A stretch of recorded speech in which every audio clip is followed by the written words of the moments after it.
السلام علیکم ورحمۃ اللہ وبرکاتہ۔ اعوذ باللہ من الشیطان الرجیم، بسم اللہ الرحمن الرحیم۔ آیت نمبر 89۔ ودو، وہ دوست رکھتے ہیں یا وہ چاہتے ہیں، لو تکفرون، کہ کاش تم بھی کفر کرنے لگو، کما کفروا، جیسے انہوں نے کفر کیا، فتکونون، پس تم ہو جاؤ، سواء، برابر، فلا تتخذوا، پس نہ بناؤ، منہم، ان میں سے، اولیاء، اپنے دوست، حتیٰ، یہاں تک کہ یہاجروا، وہ ہجرت کریں، فی سبیل اللہ، اللہ کی راہ میں، فَإِن تَوَلَّوْا، پس اگر وہ منہ موڑیں، یعنی کہ ہجرت سے منہ موڑیں، فَخُذُوهُمْ، تو انہیں پکڑ لو، وَاقْتُلُوهُمْ، اور انہیں قتل کرو، حَيْثُ وَجَدتُّمُوهُمْ، جہاں کہیں تم انہیں پاؤ، وَلَا تَتَّخِذُوا، اور نہ بناؤ، مِنْهُمْ، ان میں سے، وَلِيًّا، کسی کو اپنا دوست، وَلَا نَصِيرًا، اور نہ کسی کو اپنا مددگار۔ اب جو دو رائے ہو چکی ہوئی تھی یہاں کے مسلمانوں کی اور وہاں کے جو رہنے والے ہیں ان کی، مکہ کے رہنے والوں کی، تو وہ آپس میں بحث کرنے لگ گئے تھے۔ کچھ کہہ رہے تھے وہ مسلمان ہیں، اب ظاہر ہے دلوں کے اندر جھانک کر تو کوئی بھی نہیں دیکھتا، آج ہم بھی تو اتنے لوگوں سے روز ملتے ہیں، لیکن ہم نہیں جانتے کہ ہمارے لیے ان کے دل میں کیا جذبات ہیں، وہ ہمارے لیے کیا سوچتے ہیں۔ اس وقت یہ حالات تھے تو وہ اپنے حق میں تھے، وہ ٹھیک تھے، کیونکہ وہ نمازیں پڑھتے تھے، روزے رکھتے تھے، داڑیاں رکھتے تھے، جس طرح کے مسلمانوں کے اتوار ہوتے تھے وہ سارے اپناتے تھے، تو اندازہ کرنا مشکل ہوتا تھا کہ یہ واقعی میں مسلمان ہے یا منافق۔ تو اللہ تعالیٰ فرما رہے ہیں وہ تو کافروں کو دوست رکھتے ہیں، اور اگر تم بھی ان کے ساتھ دوستی میں کفر کرنے لگ گئے تو تم تو سارے برابر ہو گئے۔ لہٰذا اب جیسے آج ہم کہتے ہیں کہ اگر مسلمان اور منافق میں فرق دیکھنا ہو تو یہ بہت بڑا کلیہ ہے، بہت بڑا۔ اگر کسی مسلمان اور منافق میں فرق دیکھنا ہو آج کے دور میں تو اس کے سامنے ذکر علی چھیڑ دو، اگر تو بغض کے ساتھ اس کا چہرہ سیاہ ہو گیا یا وہ پریشان ہو گیا کہ یہ کون سی بات شروع ہو گئی ہے، تو وہ سمجھ لے منافق ہے، سیدھی سی بات ہے، یہ کلیہ ہے۔ لیکن اگر کوئی خوش ہو کے امام علی رضی اللہ تعالیٰ عنہ کا تذکرہ کرے، حضور کے اہل بیت کرام کا تذکرہ کرے، خوش ہو جائے، اس کا سینہ پھول جائے خوشی کے ساتھ، تو وہ مومن ہے۔ یہی فرق ہے۔ لیکن اس دور میں منافق اور مسلمان میں فرق یہ تھا کہ جو مدینہ ہجرت کر جائے وہ مسلمان ہے، اور جو نہ کرے وہ منافق ہے۔ اور اگر آپ انہیں کہیں کہ چلیں ہجرت کریں، وہاں پہ ہمارا اپنا سازگار ماحول ہے، وہاں پہ کوئی دشمن نہیں ہے، لیکن ہاں اگر دشمن نے حملہ کیا تو ہم سارے سیسہ پلائی دیوار بن کے اس کا مقابلہ کریں گے، ہم مجاہد بنیں گے، ہم شہید ہوں گے، تو اگر وہ جہاد سے یا اس طرح منہ پھیریں گے تو اللہ تعالیٰ فرما رہے ہیں کہ ان کی سزا یہ ہے، وَاقْتُلُوهُمْ، انہیں قتل کر دو جہاں کہیں پاؤ، اور ان میں سے کسی کو اپنا دوست اور مددگار نہ بناؤ، کبھی ان سے مدد نہ مانگو، کیونکہ وہ اسلام سے دور ہیں۔ اور یہ جو آیت ہے یہ ہمارے لیے بہت زیادہ میننگ فل آیت ہے کہ ہمیں منافقین کی طرح، جو حضور کا اہل بیت کا نوکر ہے اس سے بھی، جو حضور کے اہل بیت کا منافق ہے اس سے بھی، بغض رکھنے والے سے بھی، ہمیں ہر بندے سے دوستی رکھنی ہے؟ نہیں، اس آیت سے ہمیں یہ بات سمجھ آ رہی ہے کہ ہم نے کسی منافق کے ساتھ دوستی نہیں رکھنی۔ تو کل قیامت والے دن اگر حضور ہم سے پوچھیں، کبھی ہم سے یہ سوال ہو جائے کل قیامت والے دن کہ دنیا میں میری خاطر کس کو چھوڑا، تو ہم کہیں یا رسول اللہ وہ اہل بیت سے بغض رکھتا تھا، آپ کی خاطر چھوڑ دیا، تو یہ چیز ہماری بخشش کا باعث بن جائے گی۔ اور اگر کوئی ایسا شخص جس کے ساتھ ہم رہ رہے ہیں، جو ہمارا ہم مجلس ہے، وہ اس طرح کا عقیدہ رکھ رہا ہے، جیسے کہتے ہیں نا پتھر کے اوپر پانی ڈلتا جائے تو پتھر نرم ہو جاتا ہے، اس طرح روز ایک نئی بات، ایک نئی سوچ، ایک نئی حکایت، ایک نئی حدیث، ایک نیا تذکرہ کیا جائے تاکہ وہ اہل بیت کی طرف مڑے، کیونکہ ہماری نجات نبی کریم صلی اللہ علیہ وآلہ وسلم، آپ کے اہل بیت اور آپ کے چاروں خلفائے راشدین کی غلامی میں ہے۔ ان سب کو چھوڑ کے ہماری نجات نہیں ہے، یہ ہماری نجات کے وارث ہیں، سبب ہیں، اور ہم ان سب سے چھوڑ کے ساری نمازیں پڑھیں، سارے روزے رکھیں، اللہ کے سارے احکامات کی پیروی کریں، لیکن ہمارے دلوں میں ان کے لیے ویسی محبت نہ ہو جیسی حضور چاہتے ہیں، تو پھر ہم ناکام ہیں۔ وہاں پہ صرف عملوں کے نبیڑے نہیں ہونے، وہاں پہ کوئی ہمارا عشق بھی، محبت بھی، اس کو بھی تولا جانا ہے، خالی اعمال نہیں تولے جانے،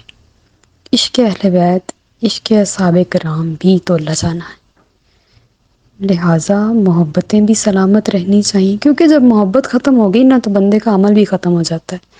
ہم کس کی محبت میں نماز پڑھتے ہیں؟ ہم کس کی محبت میں روزہ رکھتے ہیں؟ کس کی محبت میں تلاوت کرتے ہیں؟ ہم سارا کچھ اللہ کی محبت میں کرتے ہیں نا، تو پھر اللہ کو بھی جو پیارے ہیں نا، ہمیں ان سے بھی محبت کرنی ہے تاکہ وہ اور خوش ہو۔ اس کی مثال میں ایسے لیتی ہوں کہ ہمارا کوئی بیٹا ہے، بیٹی ہے، تو ہماری دوست جو ہے وہ ہمارے بیٹے اور بیٹی سے پیار کرتی، اور وہ اس کو کھلاتی پلاتی ہے، اس کو گفٹس دیتی ہے، اس کے ساتھ محبت کرتی ہے، تو ہمیں وہ کتنی پیاری لگتی ہے۔ ایک مثال دے رہی ہوں کہ ہمارے بچوں کے ساتھ پیار کرنے والا ہمیں وہ کتنا پیارا لگتا ہے۔ ایسے ہی حضور خوش ہوتے ہیں کہ ان کی اولاد کے ساتھ کوئی پیار کرے تو حضور کو بڑی خوشی ہوتی ہے۔ اور پھر جب حضور خوش ہوتے ہیں تو اللہ کو تو راضی کرنا مشکل ہی نہیں، حضور راضی ہو گئے تو بس اللہ بھی راضی ہو گیا۔ تو ہمارے لیے یہ حکمت ہے کہ ہمیں اسلام کا لبادہ اوڑھنا ہے، منافقت کا نہیں، اور ہم نے کسی منافق کو اپنا دوست اور مددگار نہیں بنانا۔ اور منافق، یہ جو منافق ہے نا جن کے لیے اللہ نے فوری قتل کا حکم دیا ہے، یہ وہ ہیں جو مشرک ہیں، اور وہ جو نفاق کی علامتیں والے ہیں وہ الگ ہیں۔ ان کو قتل کا حکم نہیں ہے، ان کو تھوڑا تھوڑا سکھانے کا حکم ہے، تھوڑا تھوڑا بتانے کا، آہستہ آہستہ انہیں دین کی طرف راغب کرنے کا حکم ہے۔ اللہ پاک ہمیں عمل کرنے کی توفیق عطا فرمائے۔ 90 الا الذین، مگر ان لوگوں کو، یعنی کہ قتل نہ کرو، یسلون، جو تعلق رکھتے ہیں، الی قوم، ایسی قوم سے، بینکم کہ تمہارے درمیان، و بینہم اور ان کے درمیان، میثاقٌ معاہدہ ہو چکا ہے، او جاؤکم یا آ گئے ہوں تمہارے پاس، حسرت اس حال میں کہ تنگ ہو چکے، صدورہم ان کے سینے، ان یقاتلوکم کہ وہ تم سے جنگ کریں، او یقاتلو یا جنگ کریں، قومہم اپنی قوم سے، ولو شاء اللہ اور اگر چاہتا اللہ تعالیٰ، لسلطہم تو مسلط کر دیتا انہیں، علیکم تم پر، فلا قاتلوکم تو وہ ضرور لڑتے تم سے، فإن اعتزلوکم پس اگر وہ کنارہ کر لیں تم سے، فلم یقاتلوکم تو وہ جنگ نہیں کریں گے تم سے، وَأَلْقَوْا اور بھیجے الیکم السلام تمہاری طرف صلح کا پیغام، فما جعل تو نہیں بنایا اللہ تعالیٰ نے، لکم تمہارے لیے، علیہم ان پر، سبیلا زیادتی کی راہ۔ اب اس آیت میں پچھلی آیات کے ریلیٹڈ اللہ پاک نے بیان فرمایا ہے کہ جو دشمنوں سے جا ملے اور جن کے ساتھ تمہاری جنگ شروع ہو گئی ہے، لہٰذا ان کو جانے نہیں دو، جہاں ملے قتل کر دو۔ پچھلی آیت میں تو ہم نے یہی کہا، لیکن اس آیت میں اللہ تعالیٰ نے ہمیں اس قوم کے ساتھ جس کے ساتھ ہمارا معاہدہ ہو چکا ہے جنگ کرنے سے منع کیا ہے۔ اگر وہ کہیں کہ ہم آپ کے علاقے میں رہتے ہیں، ہم اپنے مذہب کے مطابق زندگی گزاریں گے، نہ ہم آپ کے مذہب میں انٹرفیئر کریں گے، نہ آپ ہمارے مذہب میں انٹرفیئر کریں گے، آپ اپنی مرضی کی زندگی گزاریں گے، ہم اپنی مرضی کی زندگی گزاریں گے، لہٰذا آپ ہمارے ساتھ جنگ نہ کریں۔ ایسا معاہدہ اگر کسی قوم کے ساتھ ہو جائے تو اللہ تعالیٰ نے ہمیں منع کیا ہے، الا الذین، یعنی کہ ان لوگوں کو قتل نہ کرو جو ایسی قوم سے تعلق رکھتے ہیں کہ تمہارے اور ان کے درمیان امن کا معاہدہ ہو چکا ہے کہ اب جنگ نہیں ہو سکتی، یا وہ جنگ کر کر کے تھک گئیں۔ اگر اللہ چاہتا تو وہ انہیں تم پر مسلط کر دیتا اور وہ ضرور تم سے لڑتے، لیکن جب وہ ان جنگ سے ہی کنارہ کر رہے ہیں اور وہ جنگ ہی نہیں کر رہے، تمہاری طرف صلح کا پیغام بنا رہے ہیں، بھیج رہے ہیں، تو تم بھی صلح کر لو، ان کے اوپر جنگ کا راستہ اختیار نہ کرو۔ جس طرح آج ہم جس معاشرے میں رہتے ہیں وہاں پہ تمام مذاہب کے لوگ رہتے ہیں، ہندو بھی ہیں، مسلمان بھی ہیں، عیسائی زیادہ ہیں، اور دیگر طبقات، سکھ بھی ہیں اور بھی لوگ موجود ہیں، تو ہمیں ان سب کے ساتھ اس طرح ہی رہنا ہے جس طرح ہم ایک معاشرے میں ایک پاکستانی کی حیثیت سے رہ رہے ہیں۔ ہمیں ان کی مذہب گاہوں، عبادت گاہوں اور ان کے عقیدے کا احترام کرنا ہے، اور انہیں ہماری عبادت گاہوں اور ہمارے عقیدے کا احترام کرنا ہے۔ وہ ہم سے محفوظ رہیں گے، ہم ان سے محفوظ رہیں گے، یعنی کہ ہم ایک دوسرے سے جب تک امن میں نہیں رہیں گے تب تک ہم ایک ملک میں نہیں رہ سکتے۔ تو جب ہم امن میں رہیں گے تو ہم ان کے ساتھ جنگ نہیں کریں گے اور وہ ہمارے ساتھ جنگ نہیں کریں گے. جب وہ یا ہم دونوں میں سے کوئی ایک بھی شرارت سٹارٹ کرے گا تو پھر دونوں ہی جنگ کریں گے. تو لہٰذا جس علاقے میں رہنا ہوتا ہے وہاں پر ان کے قواعد و ضوابط کے ساتھ رہنا ہوتا ہے، اور جنگ صرف ان لوگوں سے جائز ہے جو آپ کے ساتھ جنگ کریں.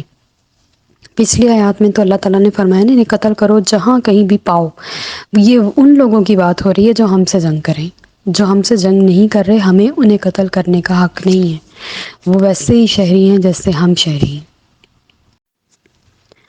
آیت نمبر 91. ستاجدونا، سا کا مطلب ان قریب، تجدونا تم پاؤ گے انہیں، آخرین چند اور لوگ، یریدونا جو چاہتے ہیں، ان یأمنوکم کہ امن میں رہے تم سے، ویأمنو اور امن میں رہے قومہم اپنی قوم سے، کلما جب کبھی، ردو پھیرے جاتے ہیں، الی الفتنتی فتنے کی طرف، ارکسو فیہا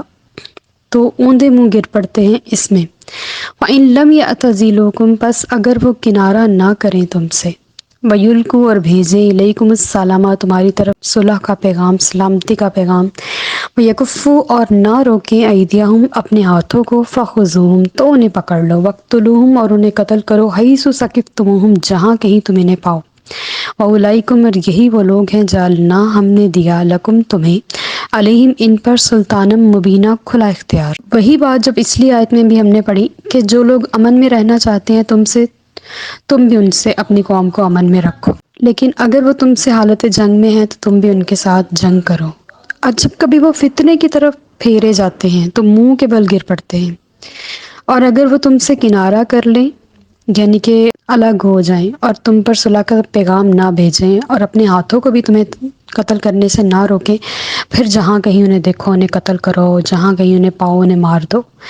یہی وہ لوگ ہیں کہ ہم نے تمہیں کھلا اختیار دے دیا جیسے کہ جو مرضی ان کے ساتھ سلوک کرو. یہ وہ لوگ ہیں جو معاہدے سے پھرنے والے ہیں یا معاہدہ نہ کرنے والے ہیں، جو تمہیں اپنے ساتھ نہیں رکھنا چاہتے، ان کے ساتھ حالت جنگ ہے تو تم بھی حالت جنگ میں رہو. یہی طریقہ کار ہے زندگی گزارنے کا بھی کہ جو تم سے لڑتا ہے تم بھی اس سے لڑو، جو نہیں لڑتا الگ ہو جاؤ. جو بات کرنا چاہتا ہے کر لو، جو نہیں کرنا چاہتا اس سے دور ہو جاؤ. اور اگر کوئی گفتگو کرتا ہے، بات کرتا ہے، تنگ کرتا ہے تو اس کے ساتھ اگر ویسا سلوک نہیں کر سکتے تو خاموشی اختیار کر لو. خاموشی ہی اس کے لیے ایک تھپڑ کا سبب بن جائے گی اگر اس کو عقل ہوگی تو، کہ یہ خاموش کیوں ہوا ہے. اگر نہیں ہوگی تو وہ ریلیکس کرے گا کہ یہ چپ ہے، اچھا ہے، اس کو جتنا مرضی دبا لو. تو زندگی گزارنے کے بھی کچھ ایسے ہی اصول ہیں، اور قرآن ہمیں سارے ہی اصول و ضوابط سمجھاتا ہے اور ہمارے لیے آسانیوں کے راستے کھولتا ہے، لیکن ہم اس سے دور ہیں اس لیے ہم بھی پریشان ہیں. اللہ پاک ہم سب کو اپنی رحمت و بری امان میں رکھے، آمین. وما علینا الا البلاغ المبین. Like, subscribe and share.